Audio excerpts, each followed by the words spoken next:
नमस्कार, मी श्रद्धा Shirke. Health talk या आपल्या आरोग्यविषयक विशेष कार्यक्रमात तुम्हा सगळ्यांचं स्वागत. आणि आयुर्वेद सर्वांसाठी हाच आपला आजचा महत्त्वाचा विषय असणार आहे.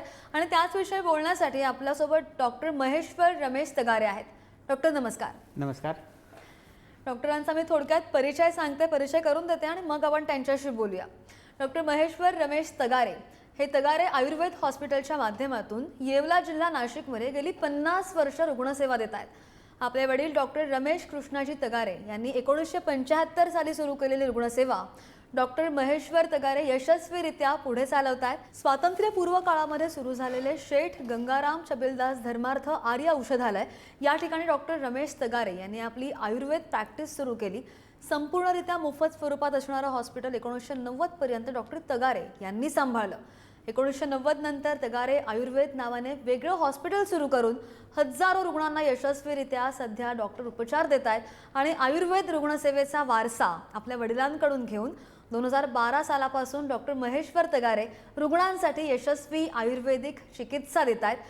यामध्ये आयुर्वेद शल्यकर्म, आयुर्वेद पंचकर्म, म्युझिक ओहिलिंग, मर्मचिकित्सा, विद्धकर्म, अग्निकर्म, वंध्यत्व निवारण इत्यादी मल्टीस्पेशालिटी स्वरूपात ते सेवा देत आहेत.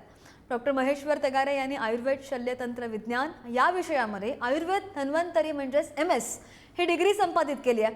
आणि इतकंच नाही आहे तर पुणे येथील IAA संघटनेने या संदर्भात त्यांना सुवर्ण पदक सुद्धा दिलेलं आहे. डॉक्टर महेश्वर तगारे यांचे अनेक विषयांमधील शोधनिबंध सुद्धा प्रकाशित झालेले आहेत. पुणे किंवा मुंबई, बडोदा, अहमदाबाद, नाशिक इत्यादी विविध ठिकाणांहून आज रुग्ण डॉक्टर तगारे यांच्याकडे आयुर्वेद चिकित्सेसाठी येतात. आयुर्वेदामधील अवघड समजली जाणाऱ्या नाडी परीक्षण या विषयात ते अगदी पारंगत आहेत. आणि याच विषयी बोलण्यासाठी किंवा त्यांच्याकडून मार्गदर्शन घेण्यासाठी ते स्वतः आपल्यासोबत स्टुडिओमध्ये उपस्थित आहेत. आणि वेळ न घालवता आपण सरळ प्रश्नांना सुरुवात करूयात. डॉक्टर, शल्य म्हणजे माझा पहिला प्रश्न हाच असेल की आयुर्वेद शल्यकर्म म्हणजे काय? नमस्कार. सर्वप्रथम आपण बघितलं तर आयुर्वेद हा एक पंचमवेद म्हणून मानला गेला आहे.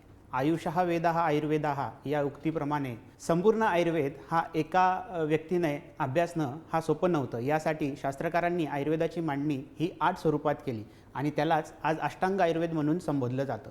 मग ही अष्टांग कुठली? तर काय, बाल, ग्रह, शल्य, दंष्टा, जरा आणि रुषाण. तर यापैकी या अष्टांगांपैकी एक अंग म्हणजे शल्यतंत्र विधान. अगदी आधुनिक काळामध्ये त्याचा जर आपल्याला संपर्क घ्यायचा झाला किंवा संबंध घ्यायचा झाला तर जनरल सर्जरी या विषयामध्ये त्याचं कोरिलेशन आपण करू शकतो. आता पूर्वीच्या काळी शल्यतंत्र होत होती का? तर हो, पूर्वीच्या काळी शल्यतंत्र म्हणजेच आजच्या सर्जरीज ह्या होत होतात. आत्ताप्रमाणेच मोठी मोठी युद्धे आधी खेळली जायची. त्या युद्धामध्ये विविध प्रकारे लागण्यात येणारे बाण किंवा हिंस्र अशा स्वापदांपासून होणारी इजा ही मानवाला व्हायची. आणि त्या इजेला जे शल्यकर्म केलं जायचं किंवा जे विष प्राणी असतील किंवा विषारी प्राणी असतील यांच्या दंशामुळे जे रोग होतात त्या सगळ्यांची निवारण ज्या शास्त्रात किंवा ज्या तंत्रात केलेली आहे त्याला आपण शल्यतंत्र असे म्हणतो. अच्छा, तर आयुर्वेद शल्यकर्म म्हणजे काय तेच सर आपल्याला सविस्तरपणे समजवत होते. पण सर, शल्यकर्मामध्ये कोणकोणत्या चिकित्सेचा अंतर्भाव होतो? चांगला प्रश्न आहे. शल्यतंत्रामध्ये आपण बघतो की भेषजकर्मासोबतच अग्निकर्म, विद्धकर्म, शस्त्रकर्म, क्षारकर्म अशा स्वरूपात अनेक प्रकारचे चिकित्सा अवलंबल्या जातात. पण या शल्यकर्माचं नेमकं महत्त्व काय ते सुद्धा आमच्या प्रेक्षकांना तुम्ही सविस्तर बरोबर आहे. आता आपण जर बघितलं की औषध उपचाराने केवळ रुग्ण बरा होत नसेल त्यावेळी आपण अग्निकर्म किंवा शस्त्रकर्म याचा अवलंब करतो. आणि एकदा का अग्निकर्माने किंवा क्षारकर्माने आणि शस्त्रकर्माने आपण चिकित्सा केली तर तो रुग्ण त्या व्याधीतनं एकदम बरा होऊन त्याचा अपुनर्भव म्हणजे परत तो व्याधी उद्भवणारच नाही या पद्धतीने शल्यतंत्र काम करतं. तुम्ही खूप छान मार्गदर्शन करताय सर. पण आता सामान्य रुग्णांना बऱ्याच या संदर्भात माहितीच नसतं. तर मग सामान्य रुग्ण कशा पद्धतीने याचा उपयोग करून घेऊ शकतात? खरं आहे आपलं म्हणणं. कारण की आयुर्वेद शल्यतंत्र हा परकीय आक्रमणांमुळे किंवा विविध धर्माच्या प्रसारामुळे काहीसा बाजूला राहिला किंवा काहीसा झाकला गेला. अहिंसेचा प्रभाव मोठ्या प्रमाणाने होत असताना शल्यतंत्र हा झाकलेल्या स्वरूपात होता.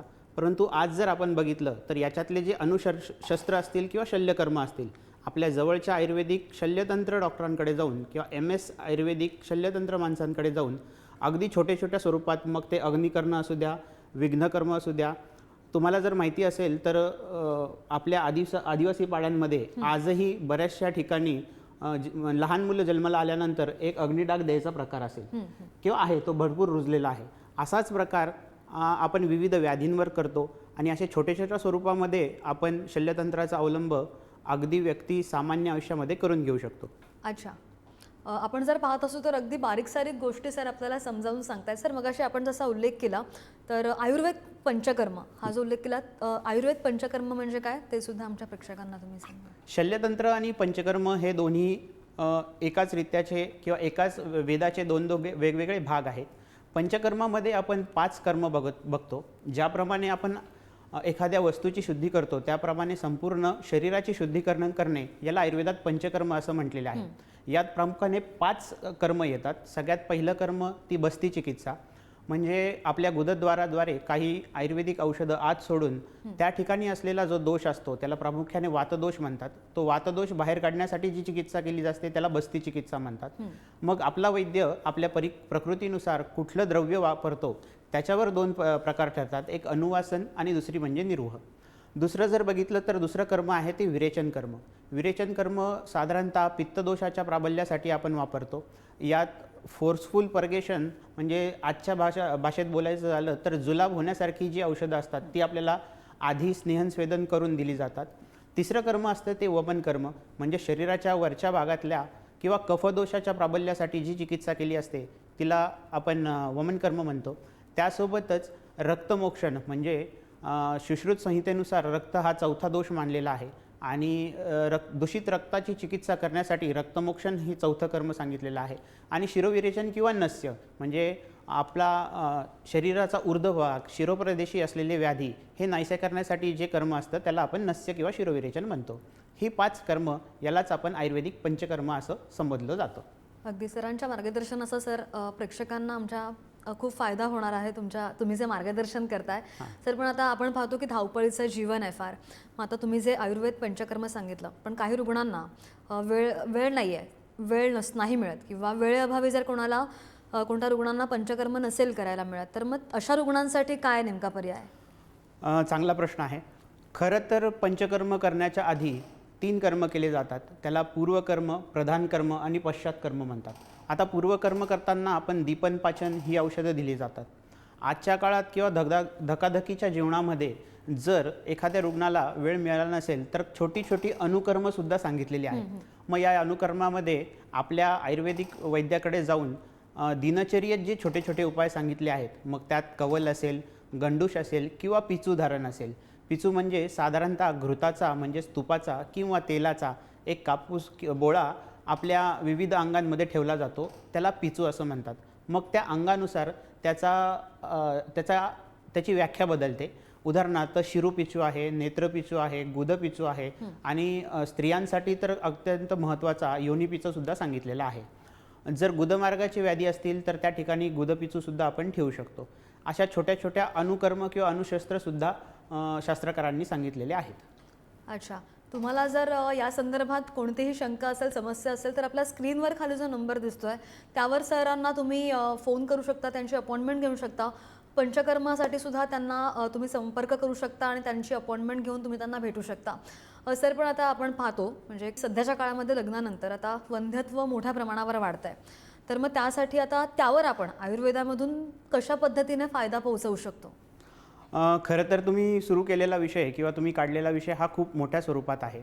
आता वंध्यत्वाचं कारण हे पहिले शोधलं गेलं पाहिजे आणि ते कारण शोधूनच त्यावर चिकित्सा घेतली पाहिजे. आता बऱ्याचशा वेळेस काय होतं की या स्वरूपामध्ये लग्न झाल्यानंतर आपल्याकडे भरपूर स्वरूपामध्ये काही गोष्टी लपवल्या जातात. लग्नाच्या आधी काही वैद्यकीय तपासणी करणेसुद्धा गरजेचे असतात आणि लग्न झाल्यानंतर साधारणतः 1 वर्षाचा कालावधी उलटून गेला आणि तरीसुद्धा आपल्याला मूल होत नाही आहे, तर या विषयाला आपण वंध्यत्व असं म्हणतो. या वंध्यत्वामध्ये मग आपण बघतो की काही मित्रांचे सल्ले किंवा मैत्रिणींचे सल्ले आणि आजकाल तर सोशल मीडिया हे खूप जास्त प्रमाणात वाढलं आहे. मग या सोशल मीडियाचा चुकीच्या पद्धतीने घेतलेला वापर, चुकीच्या पद्धतीने घेतलेले औषधं या सगळ्यांमुळे कुठेतरी आपल्या बीजावर याचा परिणाम होतो. आणि आपल्या ग्रंथकारांनी सांगितलेलंच आहे, शुद्ध बीजापोटी फळे रसाळ गोमती. जर स्त्री आणि पुरुष या दोघांचंही बीज शुद्ध नसेल तर त्या ठिकाणी वंध्यत्व येण्याचे लक्षणं हे जास्त स्वरूपात आढळतात. मग याच वंध्यत्व निवारणासाठी आयुर्वेदाने उत्तर बस्ती हे कर्म स्पेशल सांगितलेलं आहे. आणि खरं तर मला सांगायला आवडेल की महाराष्ट्रात आणि महाराष्ट्राबाहेरही खूप कमी असे वैद्य आहेत की जे उत्तर बस्ती करतात. आता मग उत्तर बस्ती म्हणजे नेमकं काय? तर उत्तर मार्गात दियत्वात इति उत्तर बस्तीही, म्हणजेच काय? जसे आपले शरीराच्या बाहेर काही गुप्तांग आहेत किंवा स्त्रियांमध्ये योनी मार्ग आहे, पुरुषांमध्ये मूत्रमार्ग आहे. या योनी मार्गाद्वारे आणि मूत्रमार्गाद्वारे आपण जी औषधं शरीरामध्ये सोडतो, ज्या योगे आपले बीज म्हणजे शुक्र किंवा आर्तव हे शुद्ध होतात, यालाच आपण उत्तर बस्ती असे म्हणतो. आणि खरं तर हा विषय खूप मोठा स्वरूपात आहे. जर उत्तर बस्ती देण्यामध्ये काही आपल्याला तोटे राहिलेत किंवा एसेप्टिक प्रिकॉशन ज्याला आपण पूर्ण निर्जंतुकीकरण हे जर झालं नाही तर बऱ्याच वेळा त्याचे तोटे होण्याचे चान्सेस खूपदा जास्त असतात. तर सर्वप्रथम मी मगाशी म्हटल्याप्रमाणे आपल्याला आधी वंध्यत्वाचं कारण शोधलं पाहिजे. कारण सोडल्यानंतर चांगल्या वैद्याद्वारे आपल्या प्रकृतीचं, आपल्या नाडीचं परीक्षण केलं पाहिजे. आपल्या शरीरात जो दोष असेल त्या दोषाची चिकित्सा योग्य पद्धतीने केली पाहिजे आणि मग तो वैद्य ठरवेल की आपल्याला उत्तर बस्तीची आवश्यकता आहे का नाही. ही एक फार मोठी प्रोसिजर आहे. माझ्या मते की एका छोट्याशा कार्यक्रमामध्ये किंवा छोट्याशा वेळेमध्ये ते पूर्ण होऊ शकणार नाही. तर मला आवडेल याविषयी आपण अजून एक कार्यक्रम किंवा एक प्रोग्राम ठेवूया. अगदी अगदी. पण सर आता तुम्ही पाहताय की वडिलांपासून आहे किंवा तुम्हाला स्वतःला इतका दांडगा अनुभव आहे, बरेचसे पेशंट्स किंवा रुग्ण आत्तापर्यंत तुमच्या हाताखालून गेले असतील, कित्येक अनुभव असतील, तो एखादा अनुभव आमच्या प्रेक्षकांसोबत शेअर करा. खूप साऱ्या स्वरूपातले अनुभव आहेत. अगदी विदेशातले सुद्धा रुग्ण आपल्याला या वडिलांच्या माध्यमातून मिळालेले आहेत. ज्या रुग्णांनी अगदी IVF सारख्या महागड्या चिकित्सा घेऊन सुद्धा ज्यांना फरक पडलेला नाही, अशी सुद्धा रुग्ण आपल्याकडे येऊन उत्तर बस्तीने त्यांना आज छान 1-2 वर्षाचं मुलं झालेली आहेत. फक्त वंध्यत्वाच्या सोबतच नाही तर मला सांगायला आवडेल आणि मी एक छोटीशी क्लिपही त्याबद्दल देईल की एक आजी होत्या आणि त्या आजींचं अचानक दृष्टी नाश झाला आणि आयुर्वेदातलं विद्धकर्म किंवा मर्मचिकित्सा या स्वरूपात आपण त्यांना 21 दिवसाची ट्रीटमेंट दिली आणि 21व्या दिवशी त्यांना पूर्णतः पूर्ववत आपली दृष्टी प्राप्त झाली. तसा मी व्हिडिओसुद्धा आपल्याला दाखवणार आहे. अगदी अगदी. पण सर आता हे शल्यकर्म किंवा पंचकर्म आपण करून कसं घेऊ शकतो? कारण की या संदर्भात माहितीच नाही आहे खूप लोकांना. खरं आहे. शल्यकर्म किंवा पंचकर्म करताना सर्वप्रथम आपण बघतो की आजकाल एका स्पा सेंटरमध्ये सुद्धा तुम्ही शिरोधारा किंवा शिरोविरेचन असे मोठे मोठे बॅनर्स लावलेले असतात. मोठ्या मोठ्या हॉटेल्समध्ये आपण गेलात किंवा पंचतारांकित हॉटेल्समध्ये सुद्धा गेलात तर तिथे आयुर्वेदिक पंचकर्म हे टॅगलाईनच्या अंडर भरपूर साऱ्या गोष्टी केलेल्या जातात. तर सर्वप्रथम मी आपल्या माध्यमातून सर्व जनतेला सांगेल की आयुर्वेद पंचकर्म किंवा आयुर्वेद शल्यकर्म ही दोन्ही कर्म करताना आपल्याला आधी योग्य वैद्याचा सल्ला घ्यायचा आहे.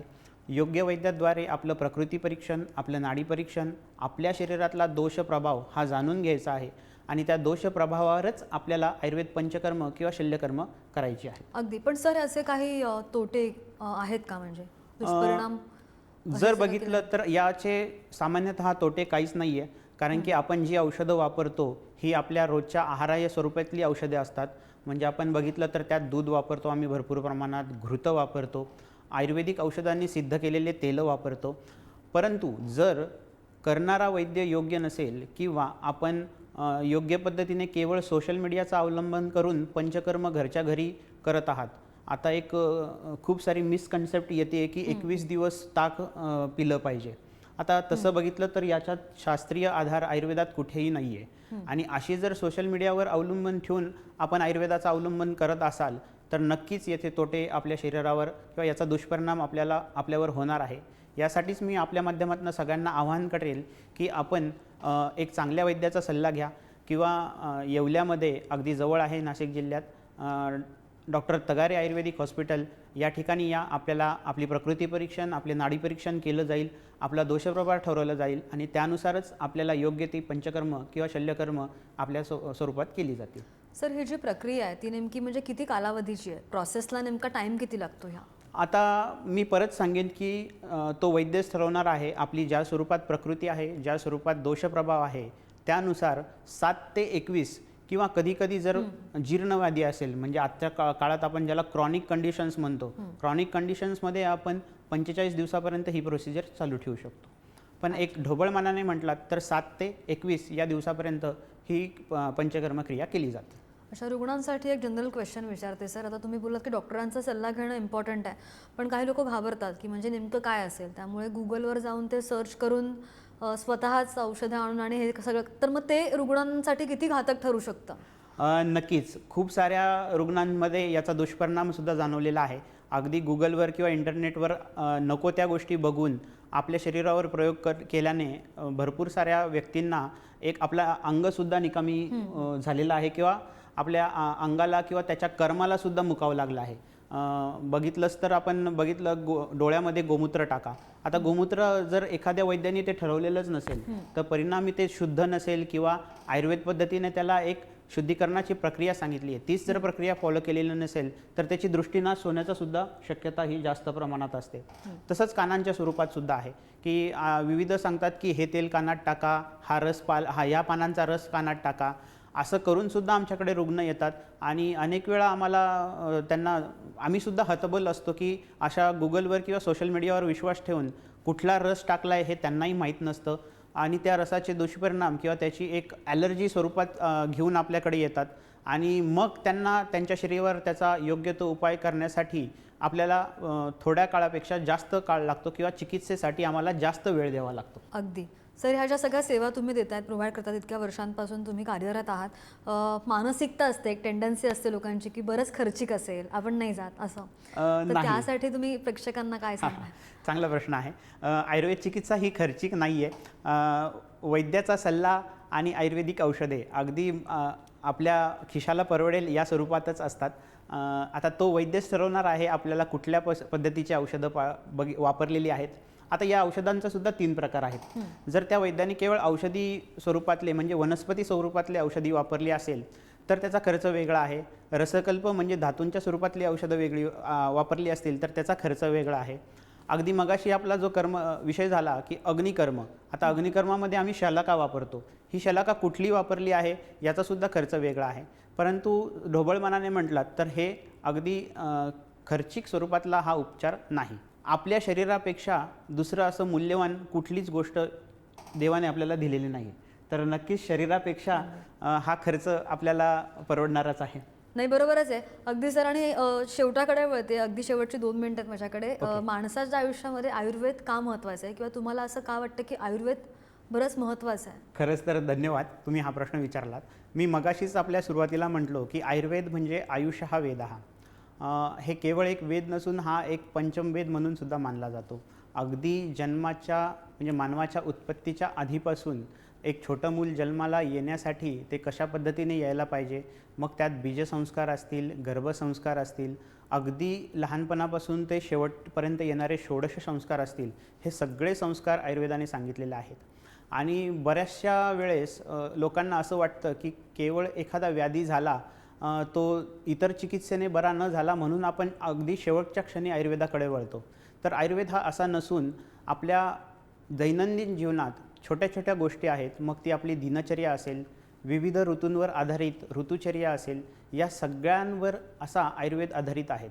मग आपला ड्रेसिंग सेन्स कसा असला पाहिजे, आपले रोजचे आहार्य तत्त्व कसे असले पाहिजे, आपण कशा पद्धतीने वागतो, आपण कशा पद्धतीने राहतो, विविध गोष्टी कशा स्वरूपात खातो आणि किती वेळा खातो, अशा छोट्या छोट्या गोष्टीसुद्धा आयुर्वेदाने सांगितलेल्या आहेत. आणि मला इथे सांगायला आवडेल की मी काही काळ केरळमध्ये शिकायला होतो. केरळमध्ये जर तुम्ही बघितलात तर जेवढे जे मोठे ऑफिसेस आहेत त्या ऑफिसेसमध्ये सुद्धा तिथे काम करणाऱ्या विविध व्यक्तींचे आधी प्रकृती परीक्षण केलं पाहिजे आणि त्या प्रकृती परीक्षणामध्ये तो व्यक्ती कशा पद्धतीने काम करू शकेल, म्हणजे वात प्रकृतीचा व्यक्ती असेल तर त्याला ती लोक फक्त ट्रॅव्हलिंगचं किंवा दळणवळणाच्या स्वरूपातलेच कामं देतात, किंवा पित्त प्रकृतीचा व्यक्ती असेल तर त्या पित्त प्रकृतीच्या व्यक्तीला सुद्धा त्या पद्धतीने त्याला अनुकूल होतील असे जॉब किंवा अशा ठिकाणी त्यांना जॉब दिले जातात किंवा ऑफिसमध्ये त्या ठिकाणी त्यांना कामावर ठेवलं जातं. तसंच कफ प्रकृतीचा व्यक्ती जर असेल आणि त्याला जर तुम्ही खूप सारं फिरवलं तर तो साधारण आपलं साहजिक काम करू शकणार नाही. आम्ही कफाचं साधर्म एका हत्तीसोबत मानतो. तुम्ही हत्तीला जर एकापेक्षा जास्त ठिकाणी जास्त वेळ फिरवलं तर साधारणतः तो नाराज होईल किंवा त्याची जी प्रोडक्टिव्हिटी असेल किंवा कामाची प्रोडक्टिव्हिटी असेल ती कमी होईल. मग कफ प्रकृतीच्या व्यक्तींना सुद्धा त्या पद्धतीनेच जॉब प्लेसमेंट दिली जाते. तर अशा छोट्या छोट्या गोष्टी आहेत की ज्या आयुर्वेदाने सांगून ठेवलेल्या आहेत आणि याच स्वरूपात जर एखादा वैद्य आपल्याला योग्य मार्गदर्शन करून आपला आयुष्य सुधारणार असेल, आपलं आयुष्य नीट ठेवणार असेल, निरोगी ठेवणार असेल, कारण की सर्व गोष्टीचं मूळ हे आयुर्वेदिक आहे. आमचे शास्त्रकार म्हणतात, शरीरम खलु धर्मार्थ सुख साधनम.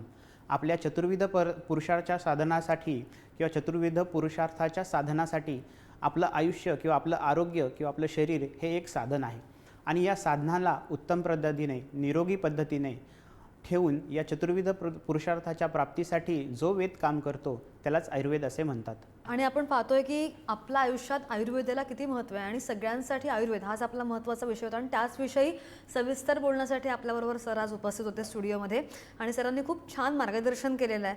तुम्हाला या संदर्भात काहीही विचारायचं असेल तर किंवा कोणतीही समस्या असेल तर आपल्या स्क्रीनवर जो नंबर दिला आहे त्यावर तुम्ही त्यांना संपर्क करू शकता, त्यांची अपॉइंटमेंट घेऊ शकता. पंचकर्म करायचं असेल, आयुर्वेदासंदर्भात काहीही समजून घ्यायचं असेल तरीसुद्धा तुम्ही त्यांच्याशी संपर्क करून त्यांच्याशी बोलू शकता. सर, तुम्ही आज इथे आलात आणि आमच्या प्रेक्षकांना खूप छान मार्गदर्शन केलं, त्याबद्दल तुमचे आभार. धन्यवाद. रामकृष्ण हरी.